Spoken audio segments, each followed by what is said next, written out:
Hai jemaat, kembali kita bertemu di dalam seri Kompas Iman, konten pembinaan Hosana.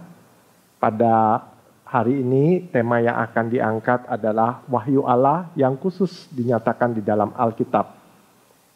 Seperti biasa di dalam seri sebelumnya, kita akan mendiskusikan suatu topik berdasarkan pertanyaan-pertanyaan yang sudah diajukan oleh para jemaat sendiri.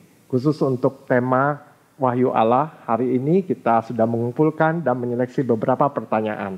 Saya mulai dengan pertanyaan pertama, ya karena hari ini berkaitan dengan Alkitab itu, tentu pertanyaan yang muncul adalah dari mana sebenarnya kita bisa tahu atau apa buktinya bahwa Alkitab itu benar-benar adalah firman Allah. Nah, kalau menurut Pak Felix sendiri bagaimana? Ya, kalau menurut saya mudahnya kita melihat itu dari Alkitab itu sendiri ya, dari mulai Perjanjian Lama dan Perjanjian Baru berulang kali Allah menyatakan, Allah berfirman, aku berkata. Kemudian di Perjanjian Baru juga dinyatakan, inilah anakku yang kukasihi. Itu menunjukkan adanya bahwa Alkitab itu adalah firman Allah. Allah yang mengatakan itu kepada kita. Kalau secara lebih dalam mungkin Pak Chandra bisa. Ya, baik. Memang yang Pak Felix katakan benar bahwa ada klaim dari kitab suci sendiri yang menyatakan bahwa apa yang disampaikan adalah firman Allah. Nah, namun kita bisa juga melihat dari dua aspek yang berbeda waktu kita berbicara tentang bukti-bukti atau indikasi-indikasi apa yang membuat kita yakin bahwa Alkitab adalah firman Allah. Nah, jadi di dalam studi mengenai Alkitab, nah kita berbicara mengenai apa yang disebut sebagai kesaksian internal dan kesaksian eksternal. Nah, yang dimaksudkan dengan kesaksian eksternal adalah pengenalan atau recognition dari orang-orang yang dekat dengan proses pembentukan Alkitab.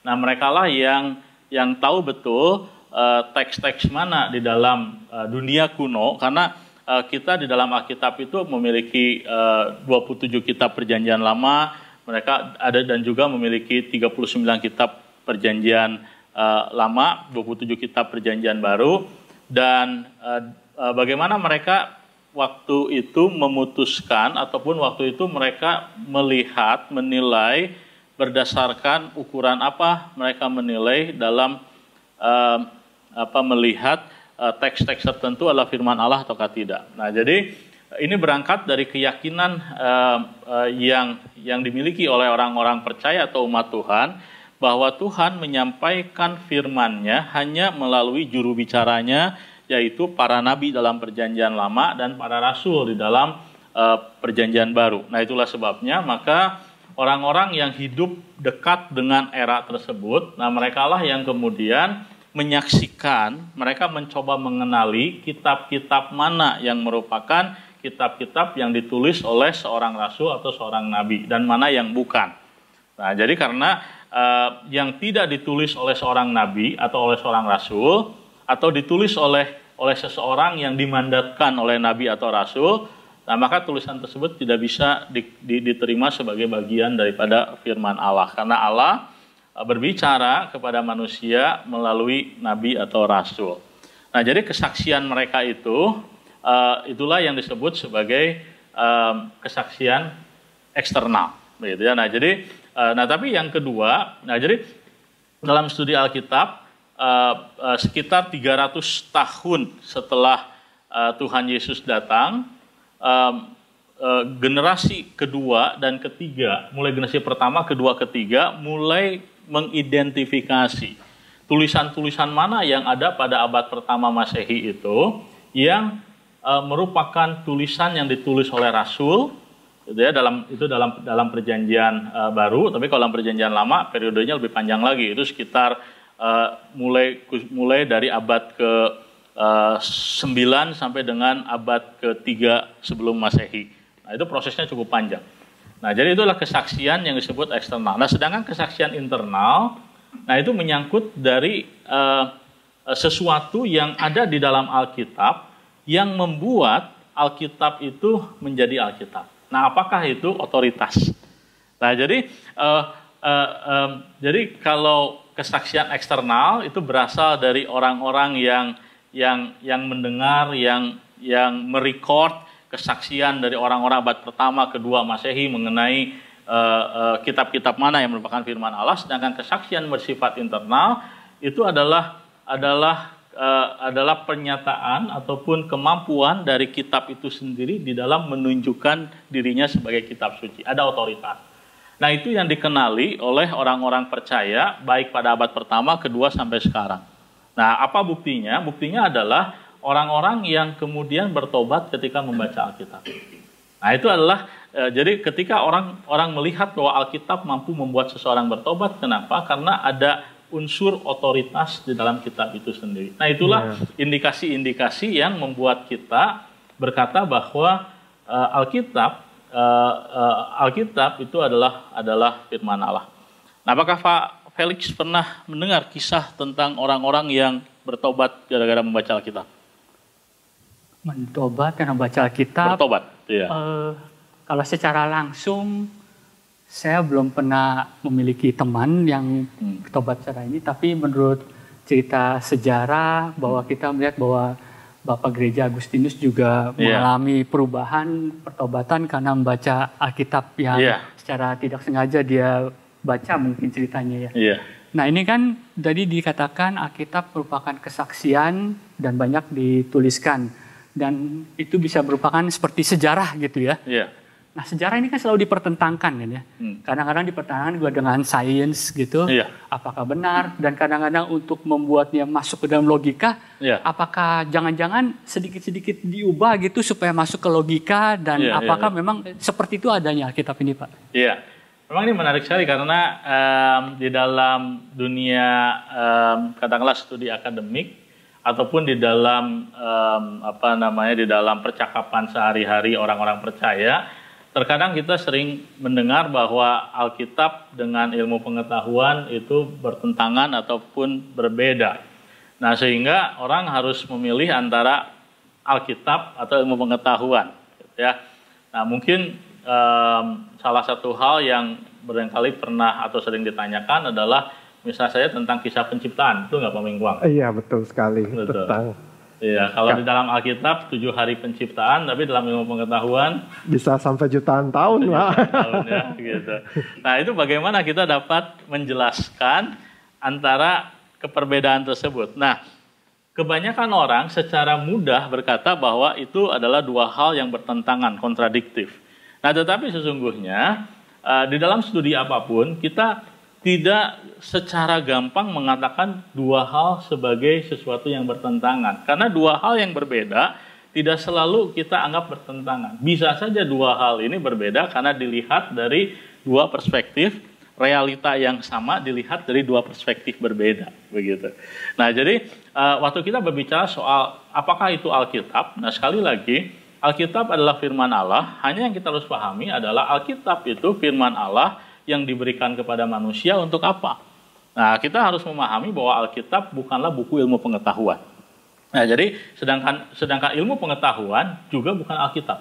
Nah, artinya Alkitab adalah firman Allah yang diberikan kepada manusia supaya manusia mengenal Allah. Nah, jadi ketika tadi misalnya kita berbicara soal penciptaan. Nah, concern daripada ajaran Alkitab bukan pada detail bagaimana dunia ini bisa ada seperti sekarang, tetapi berbicara soal peran Tuhan di balik penciptaan dunia. Nah, sedangkan dalam sains tidak terutama berbicara mengenai ada tidaknya Tuhan ataupun kehadiran Tuhan di dalam proses penciptaan, tetapi tugas sains adalah memahami bagaimana dunia ini ada. Nah, jadi kita berbicara realita yang sama tapi dari perspektif yang berbeda. Nah, itulah sebabnya maka waktu kita mencoba melihat apakah yang sains katakan tentang penciptaan dengan apa yang Alkitab katakan tentang penciptaan adalah hal yang bertentangan, maka jawabannya barangkali tidak bertentangan, tetapi dilihat dari dua perspektif berbeda. Jadi ya, waktu kita ingin mengetahui bagaimana dunia ini ada, tentu sains bisa menolong kita dalam batasan tertentu memahami proses terbentuknya dunia. Tetapi sains tidak bisa menjelaskan siapa yang menciptakan dunia ini. Nah, tetapi waktu kita berbicara soal Alkitab, kita mendapatkan pemahaman yang jelas bahwa dunia ini ada karena ada Tuhan yang menciptakan. Tetapi Tuhan tidak menjelaskan kepada kita detail dari bagaimana cara Tuhan menciptakan dunia ini. Nah, itulah sebabnya maka sekarang itu di dalam studi mengenai sains khususnya penciptaan itu ada yang disebut sebagai kita menyebutnya itu sebagai theistic evolution. Nah, jadi theistic evolution itu adalah ajaran yang mengatakan bahwa Tuhan menciptakan dunia ini melalui sebuah proses. Nah, tetapi prosesnya seperti apa? Alkitab tidak menjelaskan secara detail. Nah, tetapi kita pun tahu bahwa sains bersifat terbatas. Artinya apa? Apa yang disampaikan oleh sains adalah sebuah proses yang terus digali sehingga kita tidak bisa mengatakan apa yang sains jelaskan sekarang itu sudah final. Oke. Karena sains juga terbatas begitu. Nah, itulah kaitan antara sains dengan ilmu pengetahuan.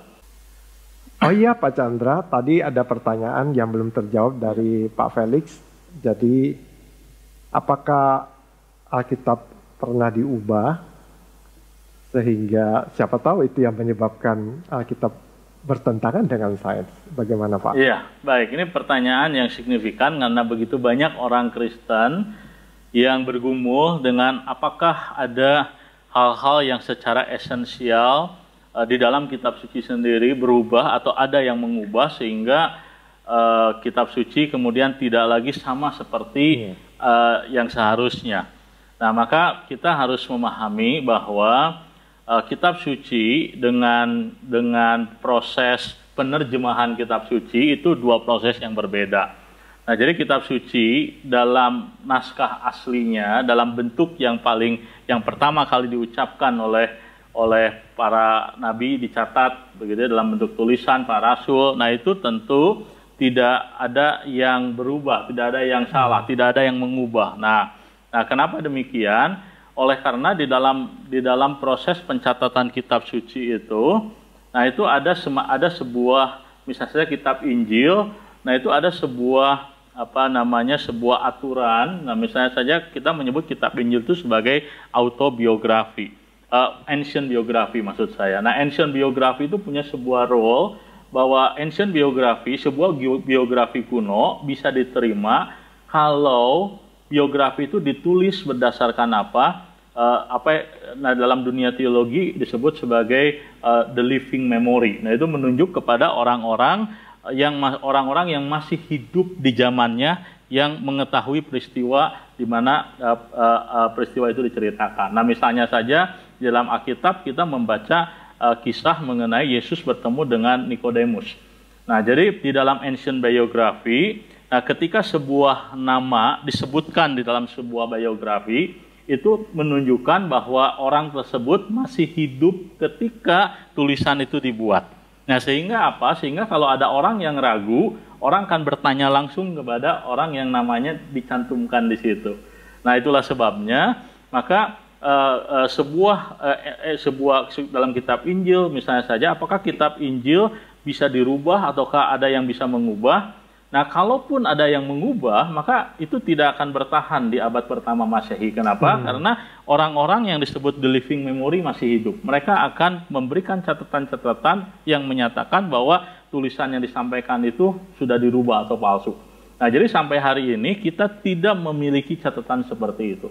Nah, itulah alasannya kenapa berdasarkan studi mengenai ancient biography ini kita melihat bahwa tidak mungkin seperti Injil-Injil ataupun catatan-catatan dalam kitab suci yang lain itu diubah dan kemudian semua orang menerima itu tanpa ada upaya untuk menunjukkan bahwa itu adalah sesuatu yang sudah diubah. Nah, jadi tidak mungkin. Nah, itulah sebabnya maka waktu kita berbicara mengenai Alkitab, nah ini isu yang mendasar adalah apakah Alkitab bisa dipercaya kebenaran di dalamnya. Nah, jadi kita melihat bahwa tidak ada unsur-unsur indikasi-indikasi yang memperlihatkan bahwa Alkitab tidak bisa dipercaya, Alkitab sudah diubah oleh seseorang misalnya, tidak ada. Karena kalau itu terjadi, kita mesti punya catatan-catatan yang merecord proses perubahan yang dibuat seperti itu. Nah, begitu kurang lebih penjelasannya. Ya, tadi sudah dibahas sedikit tentang bagaimana apakah kalau memang dirubah maka harus ada catatannya, dan bagaimana Alkitab ini bisa dibentuk itu akan kita bahas minggu depan di dalam tema yang ketiga mengenai Alkitab. Dan kita sudah sampai pada akhir acara, dan jika masih ada pertanyaan, komentar atau sesuatu yang masih belum jelas bisa menuliskan di komentar di bawah, dan juga jangan lupa subscribe supaya tidak ketinggalan konten-konten lainnya. Dan kita bertemu dalam Kompas Iman minggu berikutnya. Tuhan memberkati.